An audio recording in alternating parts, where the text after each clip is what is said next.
ನಮಸ್ಕಾರ. ಮಹಾಭಾರತದ ಈ ಸಂಚಿಕೆಗೆ ತಮಗೆ ಸ್ವಾಗತ. ಮಾರ್ಕಂಡೇಯ ಮಹರ್ಷಿಗಳು ಯುಧಿಷ್ಠಿರನಿಗೆ ಕೌಶಿಕ ಎನ್ನುವ ವಿಪ್ರೋತ್ತಮನ ಬಗ್ಗೆ ಹೇಳಿದ. ಕೌಶಿಕ ಎನ್ನುವ ಬ್ರಾಹ್ಮಣನಿದ್ದ, ತಪಸ್ವಿ, ಮೇಧಾವಿ. ಅವನು ಒಂದು ದಿನ ಒಂದು ಮರದ ಕೆಳಗೆ ಕುಳಿತುಕೊಂಡು ಈ ವೇದ ಪಾರಾಯಣವನ್ನು ಮಾಡುತ್ತಿದ್ದ. ಅದೇ ಸಮಯಕ್ಕೆ ಒಂದು ಕೊಕ್ಕರೆ ಆ ಮರದ ಮೇಲಿತ್ತು. ಅದು ಅವನ ತಲೆಯ ಮೇಲೆ ಇಕ್ಕೆಯನ್ನು ಹಾಕಿತು. ಕೌಶಿಕನಿಗೆ ಕೋಪ ಬಂತು. ಅವನು ಕೋಪದಿಂದ ಕ್ರುದ್ಧನಾಗಿ ಆ ಹಕ್ಕಿಯನ್ನು ನೋಡಿದ. ಆ ಹಕ್ಕಿ ಸುಟ್ಟು ಸತ್ತು ಕೆಳಗೆ ಬಿತ್ತು. ಇದನ್ನು ನೋಡಿ ಅವನಿಗೆ ಸ್ವಲ್ಪ ಪಶ್ಚಾತ್ತಾಪವೂ ಆಯಿತು. ಅರೆ, ನನ್ನಿಂದ ಈ ಅನಾವಶ್ಯಕವಾಗಿ ನನ್ನ ಕೋಪದಿಂದ ಈ ಪಕ್ಷಿ ಸತ್ತು ಹೋಗ್ತಲ್ಲ ಎಂದು ಅವನಿಗೆ ಪಶ್ಚಾತ್ತಾಪವೂ ಆಯಿತು. ಸ್ವಲ್ಪ ಹೊತ್ತಿನ ನಂತರ ಭಿಕ್ಷೆಗಾಗಿ ಊರಿನೊಳಕ್ಕೆ ಹೋದ. ಒಂದು ಮನೆಯ ಮುಂದೆ ನಿಂತುಕೊಂಡು ಭವತಿ ಭಿಕ್ಷಾಂದೇಹಿ ಎಂದ. ಆ ಮನೆಯೊಳಗಿಂದ ಗೃಹಿಣಿಯ ಧ್ವನಿ ಇವನಿಗೆ ಕೇಳಿಸಿತು. ಸ್ವಾಮಿ, ಸ್ವಲ್ಪ ಬಂದೆ, ಅಲ್ಲೇ ನಿಲ್ಲಿ ಎಂದ. ಅದೇ ಸಮಯಕ್ಕೆ ಸರಿಯಾಗಿ ಆ ಗೃಹಿಣಿಯ ಗಂಡ ಹೊರಗಿನಿಂದ ಬಂದವನು ಮನೆಯೊಳಕ್ಕೆ ಹೋದ.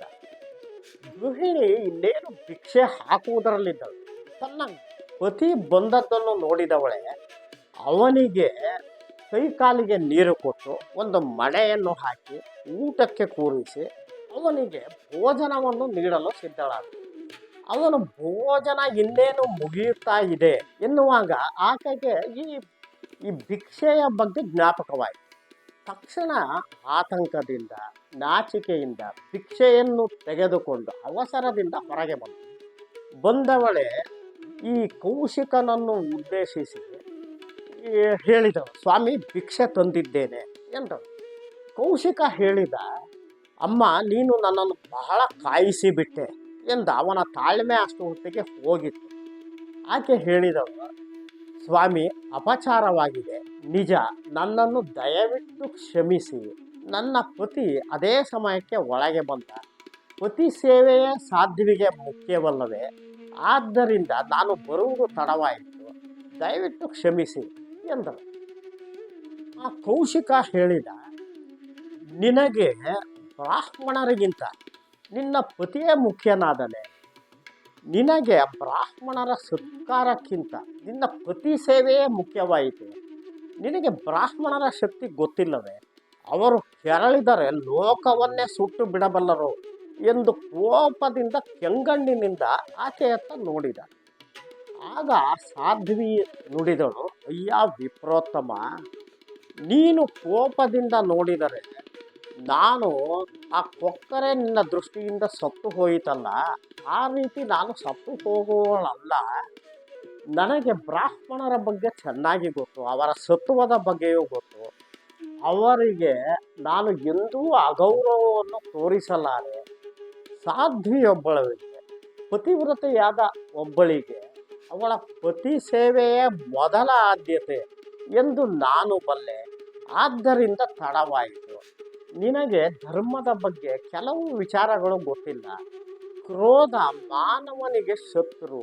ಕ್ರೋಧ ಮತ್ತು ಮೋಹ ಇವೆರಡನ್ನೂ ಮೀರಿದವನೇ ಬ್ರಾಹ್ಮಣ ಎನಿಸುತ್ತಾನೆ ಎಂದು ಅವಳು ಒಂದಷ್ಟು ಧರ್ಮದ ಬಗ್ಗೆ ಮಾತನಾಡಿದಳು. ಕೌಶಿಕನಿಗೆ ಈಕೆ ಧರ್ಮದ ಬಗ್ಗೆ ಮಾತನಾಡುವುದು ಮತ್ತು ತಾನು ಕೋಪದಿಂದ ನೋಡಿದಾಗ ಆ ಪಕ್ಷಿ ಸತ್ತು ಹೋಗಿದ್ದು ಇದು ಇವಳಿಗೆ ಹೇಗೆ ತಿಳಿಯಿತು ಎಂದು ಆಶ್ಚರ್ಯವಾಯಿತು. ಅವಳು ಒಂದಷ್ಟು ವಿಷಯವನ್ನು ಇವನಿಗೆ ಹೇಳಿ, ನಿನಗೆ ಶಾಶ್ವತವಾದ ಧರ್ಮದ ಬಗ್ಗೆ ಜ್ಞಾನ ಬೇಕಾದರೆ ಮಿಥಿಲಾ ನಗರದಲ್ಲಿ ಧರ್ಮವ್ಯಾದ ಎನ್ನುವವನಿದ್ದಾನೆ, ಅವನ ಬಳಿಗೆ ಹೋಗು, ನಿನಗೆ ಸರಿಯಾದ ವಿಷಯ ತಿಳಿಯುತ್ತದೆ ಎಂದಳು. ಇವನಿಗೆ ಕುತೂಹಲವಾಯಿತು. ಸರಿ ಎಂದ. ನಂತರ ಅವನು ಮಿಥಿಲಾ ನಗರಕ್ಕೆ ಹೋದ. ಅಲ್ಲಿ ಈ ಧರ್ಮವ್ಯಾದನ ಬಗ್ಗೆ ವಿಚಾರಿಸಿದ. ಅಲ್ಲಿ ಇಲ್ಲಿ ವಿಚಾರಿಸಿ ಕಡೆಗೆ ಅವನ ಅಂಗಡಿಯ ಬಳಿಗೆ ಹೋದ. ಅಲ್ಲಿ ಆ ಧರ್ಮವ್ಯಾದ ಮಾಂಸವನ್ನು ಮಾರಾಟ ಮಾಡುತ್ತಿದ್ದ. ಅಲ್ಲಿ ಅನೇಕ ಮೃಗಗಳ ಮಾಂಸ ಇತ್ತು. ಈ ಕೋಣ, ಎಮ್ಮೆ, ಜಿಂಕೆ, ಹಂದಿ, ಈ ಥರದ ಮಾಂಸ ಇತ್ತು. ಬಹಳಷ್ಟು ಜನರೂ ಸಹ ಇದ್ದರು. ಇವನು ಸ್ವಲ್ಪ ದೂರದಲ್ಲಿ ನಿಂತ. ಕೌಶಿಕನನ್ನು ಆ ಧರ್ಮವ್ಯಾಧ ನೋಡಿದ.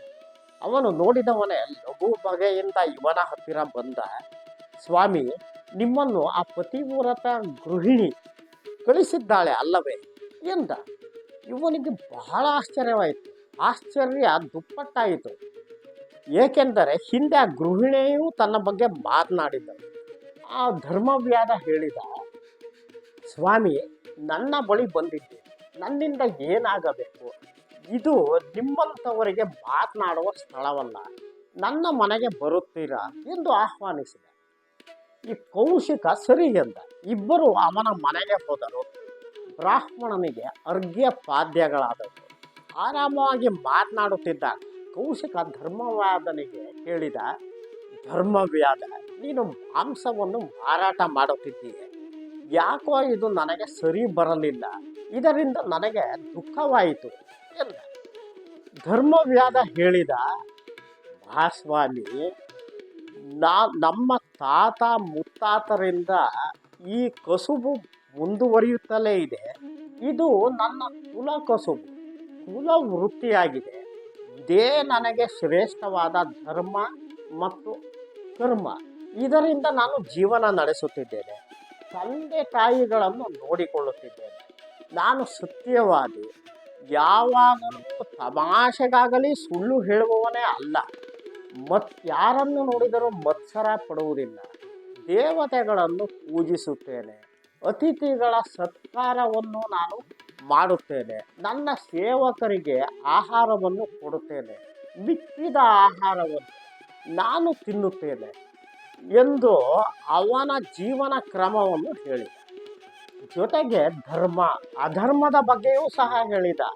ಧರ್ಮವನ್ನು ಅನುಸರಿಸುವವರು ಹೇಗಿರುತ್ತಾರೆ ಎಂದು ಸಹ ಹೇಳಿದ. ಇದನ್ನೆಲ್ಲ ಕೇಳುತ್ತಾ ಕೌಶಿಕ ಬೆರಗಾದ. ಅವನು ಈ ಶಿಷ್ಟಾಚಾರ ಅಥವಾ ಸದಾಚಾರ ಎಂದರೆ ಏನು ಎಂದು ಇವನನ್ನು ಕೇಳಿದ. ಧರ್ಮವ್ಯಾಧ ಹೇಳಿದ, ಯಾರಲ್ಲಿ ಈ ಯಜ್ಞ, ದಾನ, ಈ ವೇದಾಧ್ಯಯನ, ತಪಸ್ಸು ಮತ್ತು ಸತ್ಯನಿಷ್ಠೆ ಈ 5 ಕ್ರಿಯೆಗಳು ಇರುತ್ತವೋ ಅವರು ಈ ಸದಾಚಾರ ಸಂಪನ್ನರಾಗಿರುತ್ತಾರೆ. ಅರಿಷಡ್ ವರ್ಗಗಳು ಅಂದರೆ ಕಾಮ, ಕ್ರೋಧ, ಇತರೆ ಇವುಗಳನ್ನು ಗೆದ್ದವರೇ ಜಿತೇಂದ್ರಿಯರಾಗುತ್ತಾರೆ. ಈ ವೇದಾಧ್ಯಯನದ ಸಾರವೇ ಸತ್ಯವಾಗುತ್ತದೆ. ಸತ್ಯದ ಸಾರವೇ ಜಿತೇಂದ್ರಿಯತ್ವ ಅಂದರೆ ಇಂದ್ರಿಯಗಳನ್ನು ಮೀರಿದವನು. ಜಿತೇಂದ್ರಿಯದ ಸಾರವೇ ತ್ಯಾಗ ಎಂದ. ಕೌಶಿಕನಿಗೆ ಇನ್ನಷ್ಟು ಆಶ್ಚರ್ಯವಾಯಿತು. ಧರ್ಮವ್ಯಾಧ ಅವನಿಗೆ ಈ ಅಹಿಂಸೆ, ಧರ್ಮ ಸೂಕ್ಷ್ಮತೆಗಳು ಕೆಲವನ್ನು ಹೇಳಿದ. ಆತ ಹೇಳಿದ, ನಾನು ಈ ಪೂರ್ವ ಜನ್ಮದ ಫಲದಿಂದ ನಾನು ವ್ಯಾಧನಾಗಿ ಜನಿಸಿದ್ದೇನೆ. ಇದು ನನ್ನ ಕರ್ಮ ಮತ್ತು ಧರ್ಮವಾಗಿದೆ. ಇದೇ ನನಗೆ ಈಗ ಶ್ರೇಷ್ಠವಾಗಿದೆ. ನಾನು ಪ್ರಾಣಿಗಳ ಮಾಂಸವನ್ನು ಮಾರಾಟ ಮಾಡುತ್ತೇನೆ, ಆದರೆ ನಾನು ಅವುಗಳನ್ನು ಕೊಲ್ಲುವುದಿಲ್ಲ ಎಂದ. ಕೌಶಿಕ ಇನ್ನಷ್ಟು ಬೆರಗಾಗಿ ಹೋದ. ಧರ್ಮವ್ಯಾಧ ಮತ್ತೆ ಹೇಳಿದ, ನನಗೆ ಈ ಧರ್ಮ ಸೂಕ್ಷ್ಮತೆಗಳೆಲ್ಲ ಹೇಗೆ ಬಂತು ಎಂದು ನೋಡುವಿರ?